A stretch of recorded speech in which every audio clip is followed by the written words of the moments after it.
दोस्तों, पिछली वीडियो में आपने संज्ञा के बारे में पढ़ा और आज हम सर्वनाम के बारे में पढ़ेंगे।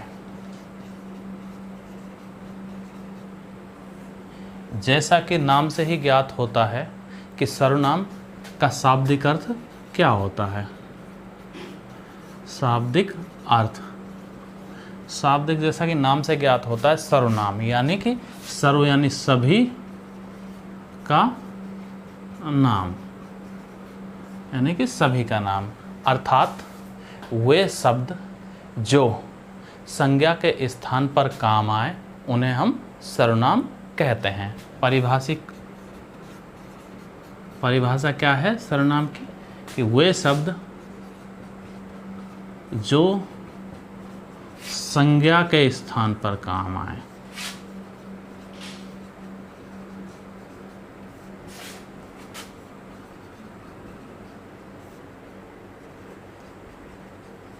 वे शब्द जो संज्ञा के स्थान पर काम आए उन्हें सर्वनाम कहते हैं। यानी कि संज्ञा क्या है? सभी का नाम संज्ञा होता है।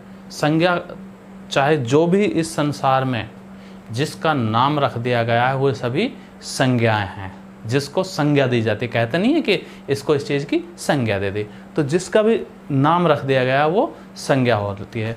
और वे सभी संज्ञाएं यानी कि सभी का नाम क्या है? उन सभी संज्ञाओं का नाम क्या है? सर्वनाम है। यानी कि वो उसकी जगह प्रयुक्त संज्ञा के स्थान पर प्रयुक्त हो जाते हैं, उन्हें हम सर्वनाम कहते हैं। सर्वनाम है वो क्यों आवश्यक हैं? इसके लिए पहला जो आवश्यकता है सर्वनाम की वह है भाषा को सुबोध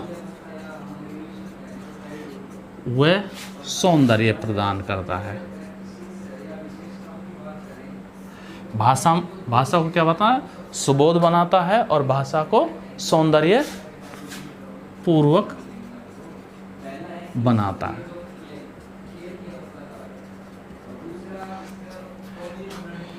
दूसरा महत्व है, इसको महत्व कहते हैं कि सर्वनाम का महत्व क्या है। दूसरा है भाषा को सुविधाजनक बनाता है।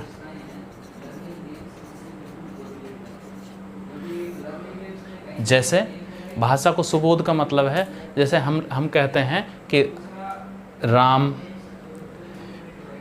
जा रहा है, वह वापस आएगा, तो राम की जगह हम वह कर लेते हैं, तो वह का मतलब सर्वनाम है। तो वो क्या है? उसमें भाषा को सुबोध हो गया और उसमें सौंदर्य आ गया।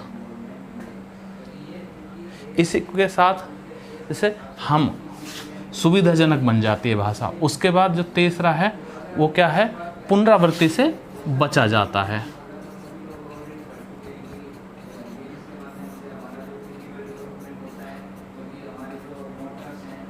पुनरावृत्ति से बचा जा सकता है, क्योंकि बार बार यदि संज्ञा को संज्ञा के स्थान पर रखेंगे तो वो क्या है? पुनरावृत्ति हो जाएगी और उसमें जो सारा सौंदर्य है भाषा का वो खत्म हो जाएगा और वो ना सुबोध रहेगी।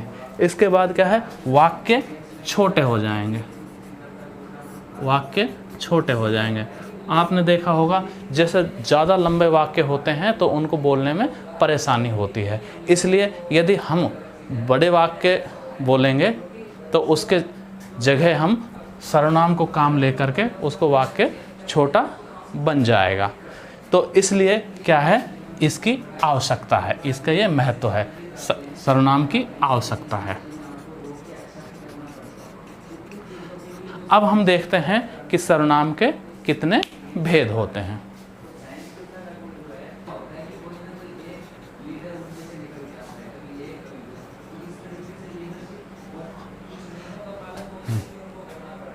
अब देखो इस सर्वनाम के भेद हैं। सर्वनाम के 6 भेद होते हैं, जिसमें से पहला है पुरुषवाचक सर्वनाम। पुरुषवाचक सर्वनाम। दूसरा है निश्चयवाचक सर्वनाम। निश्चयवाचक सर्वनाम। तीसरा है अनिश्चयवाचक।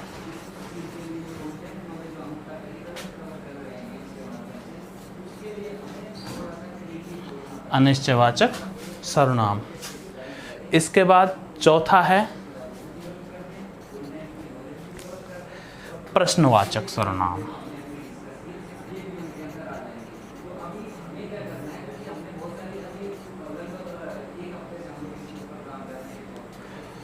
और पांचवा है संबंधवाचक।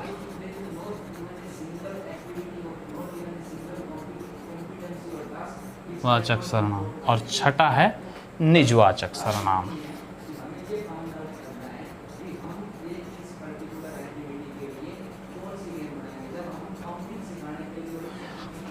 ये हमारे 6 सर्वनाम के भेद हैं।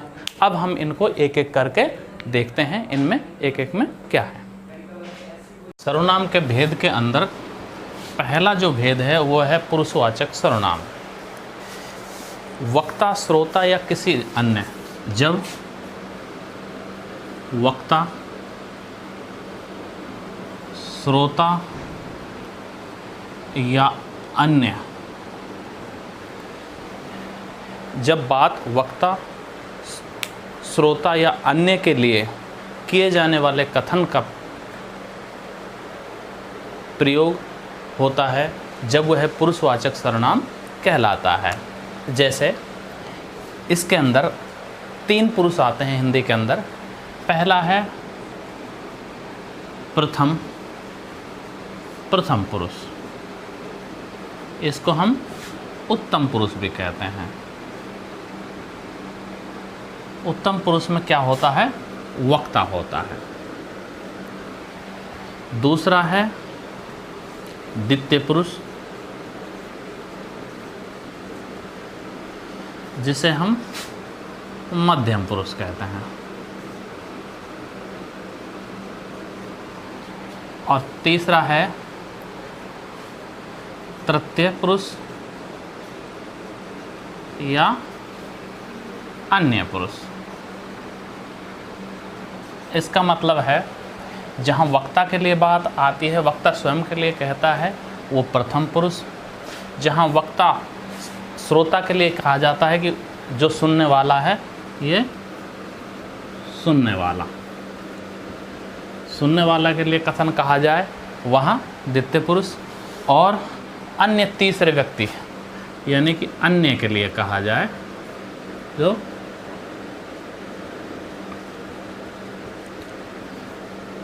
तीसरा व्यक्ति, जो तीसरा व्यक्ति के लिए जब बात की जाए, वहाँ अन्य पुरुष लेते हैं। जैसे प्रथम पुरुष में क्या क्या आता है?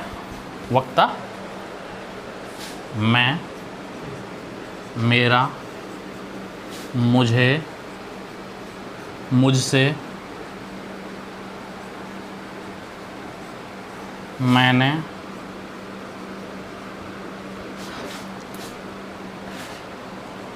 हमारा,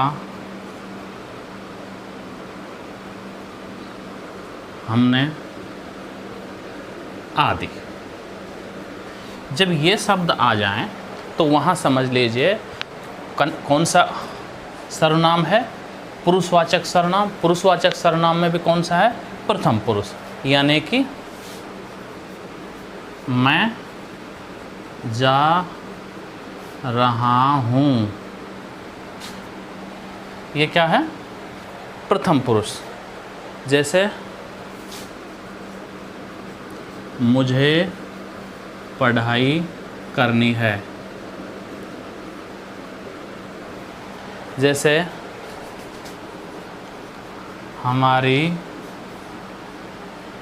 गाय दूध देती है। तो जहाँ यहाँ वक्ता है स्वयं के बारे में बात करे, वहाँ कौन सा होता है सर्वनाम का भेद? पुरुषवाचक सर्वनाम का प्रथम पुरुष यानी कि उत्तम पुरुष होता है। दूसरा है हमारा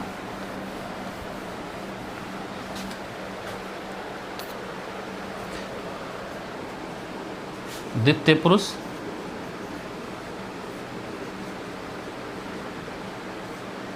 यानी कि मध्यम पुरुष। मध्यम पुरुष के अंतर्गत श्रोता आता है। जब सुनने वाले के लिए किसी वाक्य का प्रयोग किया जाए वहाँ द्वितीय पुरुष होता है। जैसे तुम, तुम्हारा, तुम्हें, तुझे, तेरा, तेरे से, इत्यादि इत्यादि शब्द आ जाते हैं। तुम, तुम्हारा, तुम्हें, तुझे, तेरा, तो वहाँ समझ लीजिए वो कौन सा है, पुरुषवाचक सर्वनाम का द्वितीय पुरुष। जैसे इसका, जैसे अभी हम वाक्य बनाएंगे कि तुम कहाँ जा रहे हो, यानी कि तुम का मतलब है कि कौन सा पुरुषवाचक सर्वनाम है, पुरुषवाचक में कौन सा है, द्वितीय पुरुष है। तुम्हारा नाम क्या है, तुम्हारा नाम क्या है।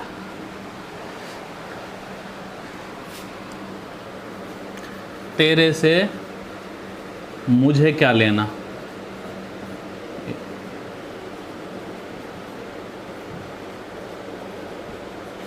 इस तरह के जब वाक्य बनते हैं तो समझ लीजिए वह पुरुषवाचक सर्वनाम का द्वितीय पुरुष यानी कि मध्यम पुरुष होता है। इसी तरह जो तीसरा पुरुष होता है अन्य पुरुष। अन्य पुरुष में क्या है, ना तो श्रोता के लिए वाक्य बनता है ना वक्ता के लिए, बल्कि किसी तीसरे के लिए, अन्य के लिए जो दूर बैठा हुआ है उसका व्यापार होता है। जैसे कि वह कहाँ गया, वह कहाँ गया है। अब वह क्या है, कोई तीसरा पुरुष है। जैसे वे सब,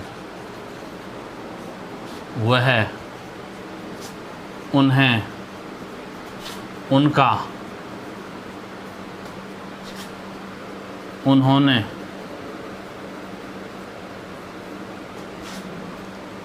इस तरह के जो शब्द होते हैं वो क्या होते हैं, अन्य पुरुष यानी कि तृतीय पुरुष।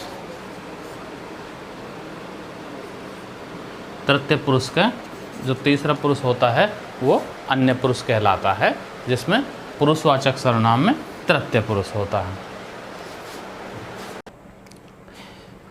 दोस्तों, जो हमारा दूसरा सर्वनाम है, सर्वनाम का भेद है, वो है निश्चयवाचक। निश्चयवाचक सर्वनाम।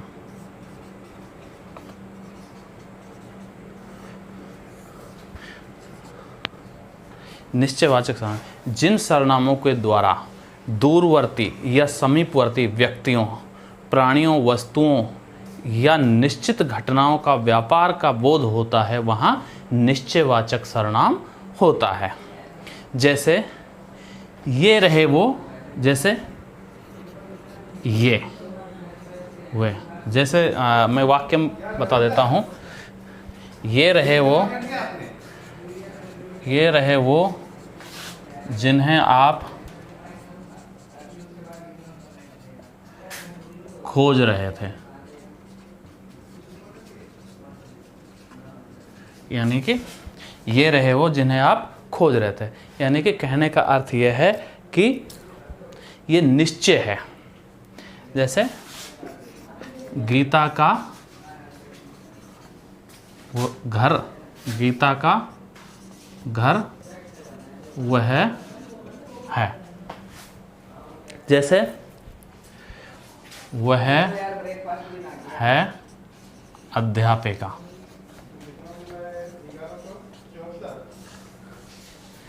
इस तरह ही जैसे अरे यह तो श्याम है, ऐसे। वह हिमालय की तस्वीर है। तो इस तरह जहाँ इस तरह के शब्द आए वहाँ निश्चयवाचक सर्वनाम होता है। हम देखते हैं कि निश्चयवाचक का मतलब है कि जो हमारा तीसरा सर्वनाम है वह है अनिश्चयवाचक। अनिश्चयवाचक सर्वनाम यानी कि जिन सार्वनामिक शब्दों में किसी व्यक्ति, वस्तु, घटना या व्यापार के लिए किसी अनिश्चितता का बोध होता हो, वहाँ अनिश्चयवाचक सर्वनाम होता है। जैसे यानी कि अनिश्चितता का बोध होता हो, अनिश्चितता। जैसे कुछ बच्चे पढ़ रहे हैं,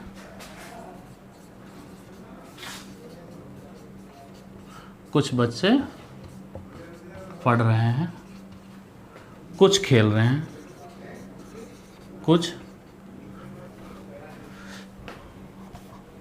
कुछ बालक खेल रहे हैं, कोई जैसे पाके कोई दरवाजे पर आया है, थोड़ा सा दूध ले आओ,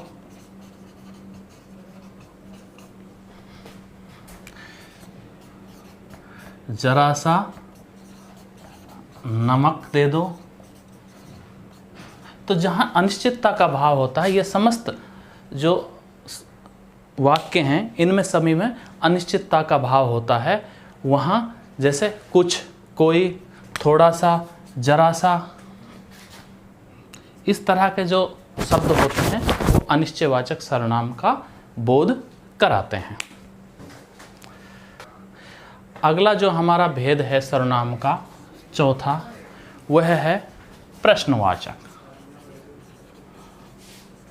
प्रश्नवाचक सर्वनाम यानी कि जिस वस्तु, घटना या व्यापार के विषय में प्रश्न का बोध कराने वाले शब्द प्रश्नवाचक सर्वनाम के अंतर्गत आते हैं।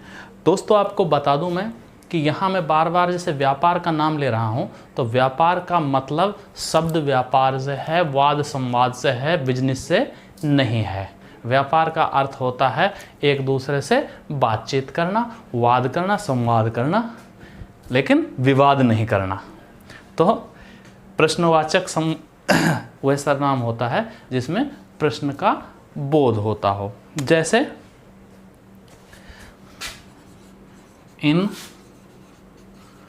कवियों को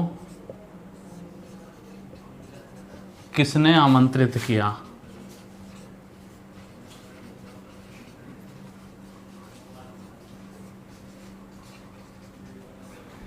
अब यहाँ किसने शब्द आया तो क्या हो गया?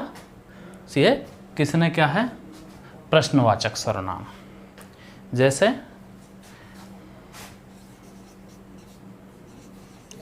कौन पढ़ना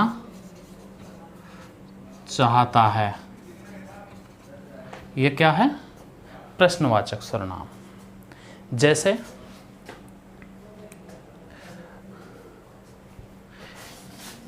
किस किस को, किस किस को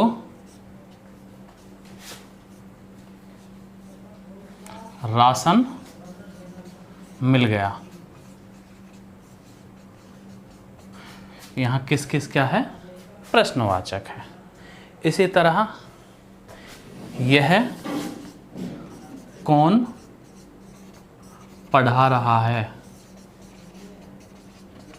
जैसे आप लोग देखोगे कोई मुझे नहीं जानता, बहुत सारे नहीं जानते होंगे, तो फिर कोई नया व्यक्ति आता है तो पूछता है ये कौन पढ़ा रहा है, तो ये किस तरह का हो गया, ये प्रश्नवाचक सर्वनाम हो गया।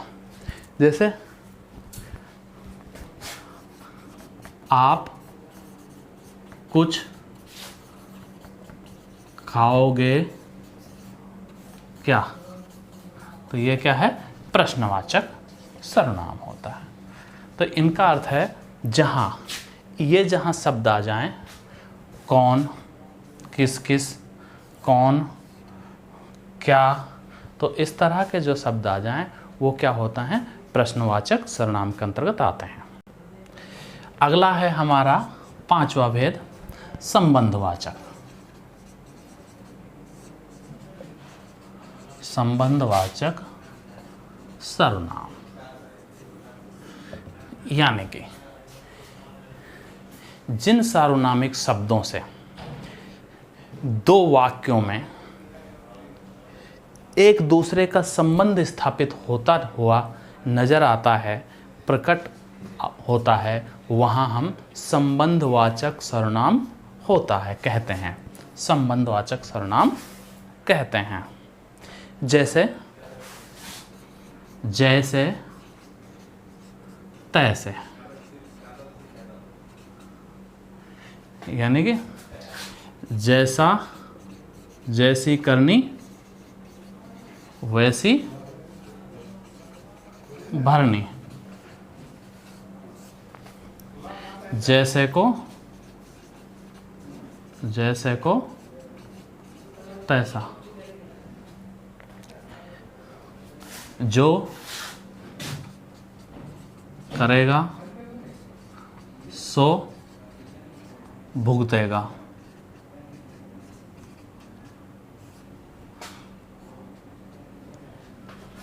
इस तरह के जहाँ शब्द आ जाएं, जैसे, तैसे, जो, सो, तो जहाँ इस तरह के शब्द आ जाएं वहाँ क्या होता है, संबंधवाचक सर्वनाम होता है। जितनी चादर उतने पैर फैलाना, तो जहाँ इस तरह के शब्द आ जाएं वहाँ क्या होता है, संबंधवाचक सर्वनाम होता है। हमारा सर्वनाम का भेद का छठा और अंतिम भेद है निजवाचक। निजवाचक सर्वनाम जिन सार्वनामिक शब्दों से वक्ता या लेखक स्वयं को संबोधित करता है या प्रयोगकर्ता स्वयं के लिए वह बात कहता है, वहाँ निजवाचक सर्वनाम होता है। जैसे मैंने यह वीडियो स्वयं बनाई,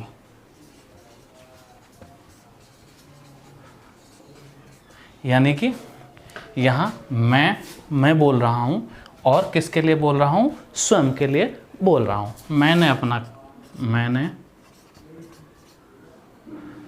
अपना गृह कार्य स्वयं किया, यानी कि जहाँ वक्ता स्वयं के लिए कोई बात कहे वहाँ निजवाचक सर्वनाम होता है। जैसे अपना काम स्वयं करना, जैसे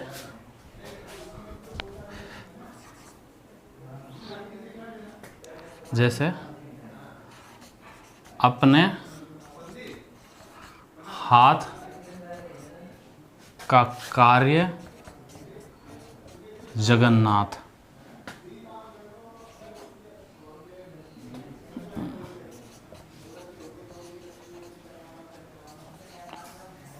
अपना हाथ का कार्य, जैसे बोलते हैं अपना हाथ जगन्नाथ, तो उसी तरह अपना हाथ का कार्य जगन्नाथ। जैसे मैंने ये है स्वयं किया। तो इस तरह का शब्द जहाँ स्वयं आ जाए, मैंने आ जाए या खुद आ जाए, वहाँ कौन सा होता है? निजवाचक सर्वनाम होता है। तो ये थे दोस्तों आपके सर्वनाम और इसके 6 के 6 भेद। मैं इससे ज़्यादा और क्या कर सकता हूँ, और बेहतर आपको क्वालिटी कैसे दे सकता हूँ, कैसे बेहतर आपको ये वीडियो बना सकता हूँ, उसके लिए आप कमेंट में लिखिएगा।